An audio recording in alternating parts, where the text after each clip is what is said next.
What's happening, everyone? Power to the Buster here, and let's talk about Ghostbusters Afterlife, which is a great movie.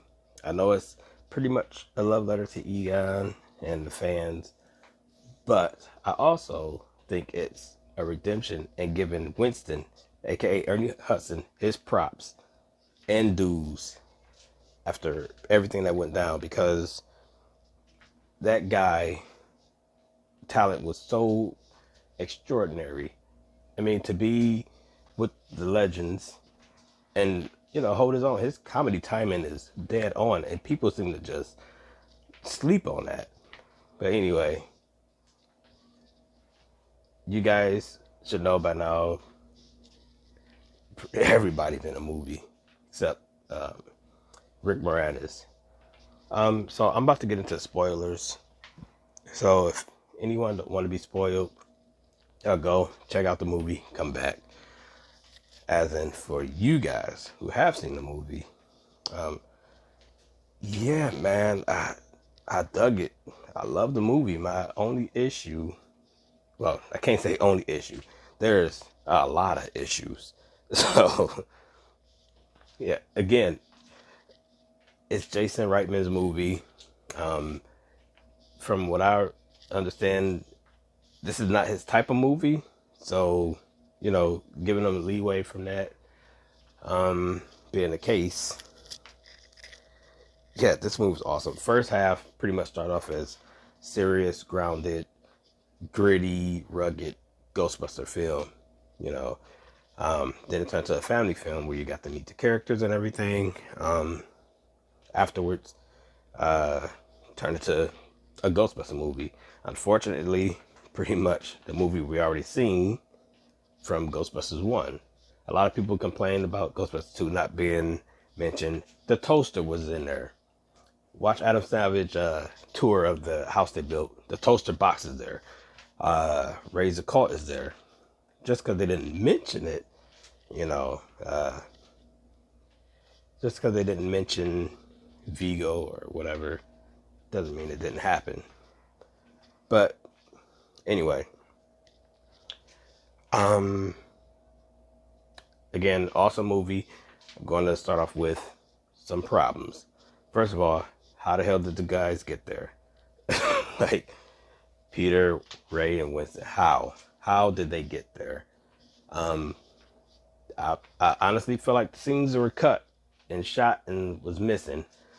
But from what I've been hearing from Jason, nothing's really been cut to a point. There's, according to him, not going to be a director's cut or extended or anything. So I would assume maybe the Ecto 1A they had.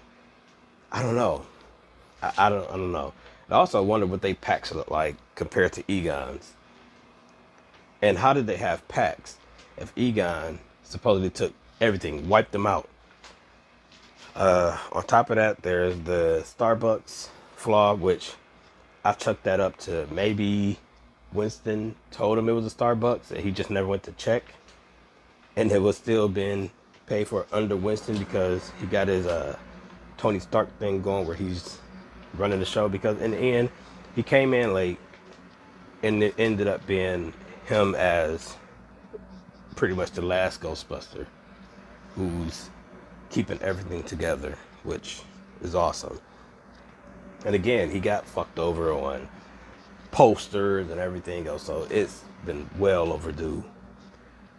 What I also noticed, I'm guessing they took right from the cartoon, was, well, later seasons of the cartoon, him being the car guy. Winston never was the Ecto 1 guy until the third season. Whenever Q5 came and fucked up everything, that's when Winston became the car guy. It was always Ray in Ecto 1. So for Winston had been like, what did they do to you and all that? It's so weird. It seemed like something Ray Stantz would have said, Speaking of Ray, his feud with Egon. Ray is and Egon is right-hand man. They both literally saved the world together. He knows exactly what Egon's talking about. So for him to question Egon about the end of the world and all that, when They went through all this before, and Egon was clearly correct. Why'd he question them and be like, all right, you know, you're crazy, fuck off? Called him to be the dirt farmer. But that being said, also, why did they not call each other? Egon been in these mines with the ghost temple and everything else from Gozer, and was showing the proton blasting the ghosts back on the ground, which was causing the earthquakes, not the actual ghosts, and blasting them. But shouldn't he had it? I mean, video phones and camera phones, everything was out. So it's just taking place in now time. So why didn't he just, you know, snap some pictures, video, actually, you know, invite him down? And why didn't Ray just invite himself down? You know, just things like that just got to me.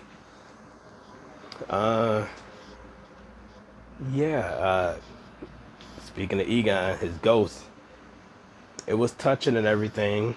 But then the spirit lasted a little too long on camera for my liking. I mean, I wish he had did his thing, help blast, and then was like, you know what? Goodbye, guys. And they all gave a goodbye, and that was it. Like right then and there. Instead of just hanging around for a bit. And again, Winston with that comedy timing, it was right there also. Which brings me to something I just thought of right now. He used all that power to blast the ghosts underground, but he didn't have that power for the house traps. I don't know. Which, again, also reminded me of real Ghostbusters, where they used multiple traps, which was Winston's idea to put a bunch of traps together to catch Stay Puft.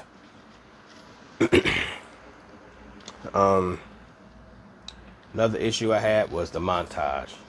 So, Ghostbusters 2, 1, which, again, is for me, I'm real Ghostbusters first, Ghostbusters 2 second, Ghostbusters 1 third, and then this movie. So, and then Extreme Ghostbusters after that. Fight me about that. Just kidding, or am I? But yeah, why? I feel like there were some scenes cut. Why were there only 2 ghosts in the montage? There was the minor ghost and the bug-eyed ghost. Now, me, being myself, was thinking, well, maybe they might give us Fearsome Flush, the football ghost, Granny Ghost, or whatever. No, it didn't happen.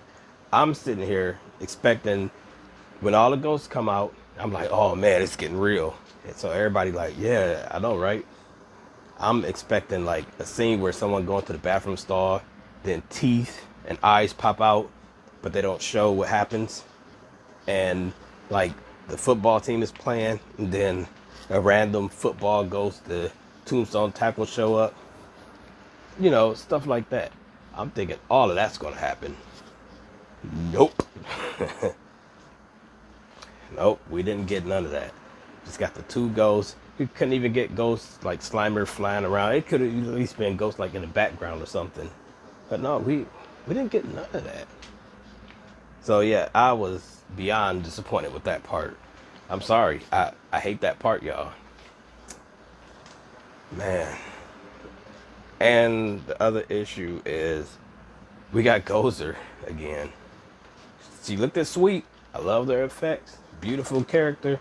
Pterodolls came back and everything, but it was pretty much the last act just turned to Ghostbusters 1. Dana, I would assume, had that sparkly outfit in her closet, you know. But here, Carrie Coon just magically makes it appear on her, as if Gozer has like a special dress code. Cause like, well, why didn't Keymaster have one? He even dressed the same like Rick Moranis with the untucked shirt part. I don't get it. I didn't get it at all. I mean, at least Ghostbusters 2, as much as everybody claimed they hate that movie, was a fun ass movie. It had some legit horror scenes in it with decapitated heads and a spirit train. That was a good ass movie. Yeah, the ending sucked with the painting Even them blasting Vigo wasn't bad. It was just that ending, like I didn't care for. But again, that's my favorite movie. That movie I legit watch whenever it shows up, and at times I'll just pop that movie in and watch it on my own free will. We always find something new in the background on that one. But yeah, just like how it should have had. I don't know if you guys want me to do one, but I was thinking about doing a series where, well, not even a series, a couple of videos where I rearrange the scenes from Ghostbusters 2, insert some scenes, change some things of how it should have been, and, make a video about that. Here, this thing where Egon was with some random person, it kind of rubbed me the wrong way. I mean, another thing for Ghostbusters 2, Janine, she was more Ghostbusters 2 than 1 with the cheetah print or whatever the hell that was, giraffe. That was something she wore on Ghostbusters 2 more than part 1. Yeah, I don't know. It could have easily have been. She could have easily just played the mom of Carrie Coon, and if they want to keep the insane Egon thing going, he could have just ran off still, and they all could have went to the farmhouse, or she technically didn't even have to go to the farmhouse, just them, just the kids still. But yeah, I don't know, too many plot holes. I got more emotional on the the font of For Harold, which again, this was a movie for him and Ernie. Peter was still Peter. Well, Bill Murray. The look on his face, he just wanted it over. And he still had his timing, his ad-libs comedy, where he's like, go on 3. No, he's like, on the count of 3, go on 2. That was funny. Then you have Dan Aykroyd being Dan Aykroyd again. I could totally imagine his Ray dumping a whole bunch of exposition on some stranger who caught him. Like, he could burn in hell. Then just go on a rant on why. So, yeah, I don't know. The movie, again, it was good. It just was structured a little weird because, again, I think it's because it was, but Ivan was involved too still. So, I'm not sure how much of the change was his. I'm pretty positive the family thing in the beginning part was Jason's, but I don't know how much was Ivan's influences and changes, or if any of them was or what. But I don't know. I dug the movie. Again, this may not be the case, but I feel like, okay, Jason was a fan, he says, growing up, which, who am I to say he wasn't, So, if you think about it, you got all these toys or whatever. Your parent is the director of these humans. You want to keep the story going and pass the torch. So it's like you have your Ghostbuster toys and you have these other toys. You want to continue the storyline because it's infinite. But you got 3 guys remaining. So you can use those guys, especially Winston, because he deserved his credit. And he passed the torch to the new set of toys to play with. So human toys is what he got, and he redid. Not only was it safer for him to redo Gozer and them instead of creating a new threat, he redo Gozer and them and pretty much do his own adventure with his own characters and combine both toys, on this little journey. I mean, that's what I'm gathering from it. Which, if that is the case, that's pretty darn cool and very, very grounded, I want to say. But yeah, we all have that thing, and not everyone else get the opportunity like he got to do so, and why not take advantage of it? The cast did great. Everyone did their part great. there was no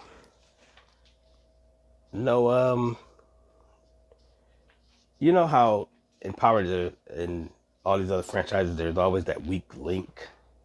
There was no real weak link this time around. If I had to pick, I would say everybody had some kind of snazzy comeback. like like even Phoebe at times. The mom, the Finn Wolfhard, Trevor, they all had this like smart ass remark towards each other. But you know that at this point it's like these are terrible people. Except not in the worst terrible way. You know, I don't know. You know what I mean?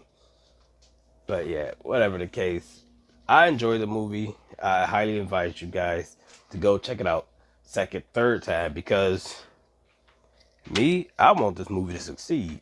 Why? Because likely if it doesn't, which it pretty much already has succeeded, if it doesn't though, or didn't hit the numbers that they was hoping for, even though they had like low estimates, but came out higher,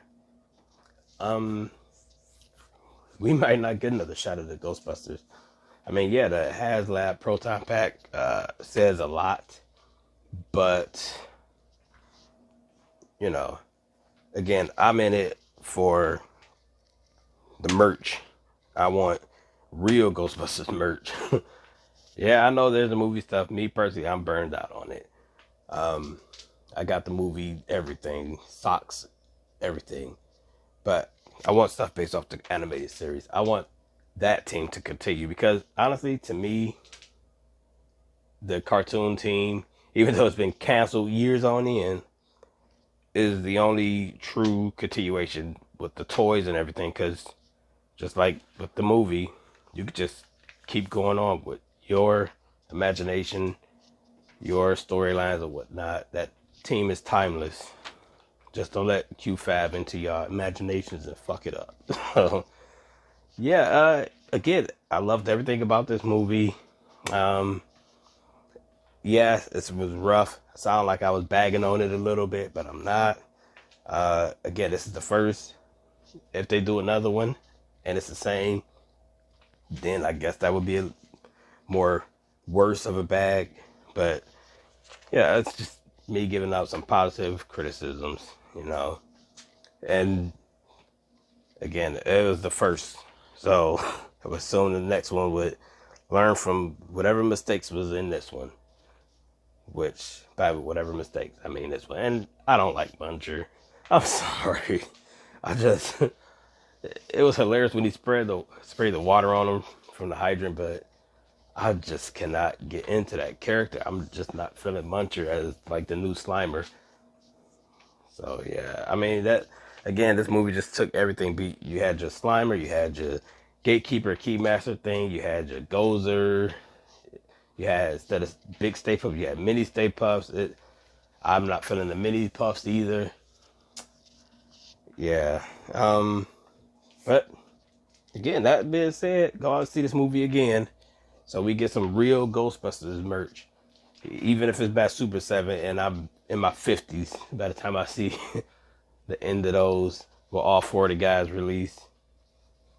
You guys gotta help support this movie. We don't want to be in like those dark ages, waiting 30 plus years to get a new movie or whatever. So yeah, like, share, comment, subscribe, and all that good stuff. Let me know if you guys agree or disagree. Catch you guys in the next one. Power to the Buster out. See ya.